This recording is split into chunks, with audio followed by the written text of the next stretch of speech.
নমস্কাৰ ৰাজ্যৰ মহিলাসকলৰ বাবে আহি পৰিছে এটা সুখবৰ। আপুনি অৰুণোদয় লাভ কৰা নাই নেকি? তেতিয়াহ'লে সাজু হওক গাঁও সভালৈ। এই মাহৰ পৰা আৰম্ভ হ'ব গাঁও সভা। গাঁও সভাত উপস্থিত নাথাকিলে অৰুণোদয়ৰ পৰা কৰ্তন কৰা হ'ব নাম। ইতিমধ্যে নাম কাট যোৱাসকলেও গাঁও সভালৈ গ'লেহে পুনৰ এণ্ট্ৰি কৰিব পাৰিব নাম। অসমৰ হাজাৰ হাজাৰ মহিলাৰ নাম কটা গ'ল অৰুণোদয়ত। টকা নাপাই হাহাকাৰ কৰিছে হাজাৰ হাজাৰ মহিলাই।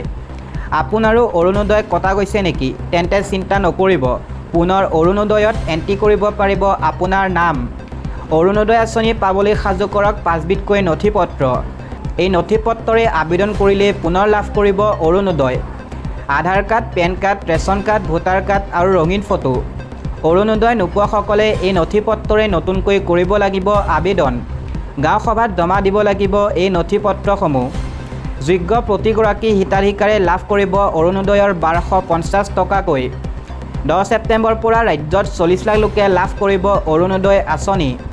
অৰুণোদয় আঁচনি লাভৰ বাবে অংশগ্ৰহণ কৰিব লাগিব গাঁও সভাত।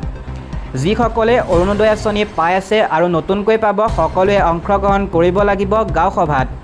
অৰুণোদয় নোপোৱাসকলে গাঁও সভাত জমা দিব লাগিব এইসমূহ প্ৰপত্ৰ।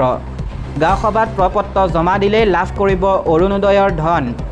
এই সন্দৰ্ভত ৰাজ্যৰ মুখ্যমন্ত্ৰী হিমন্ত বিশ্ব শৰ্মাই কৰিছে ডাঙৰ ঘোষণা।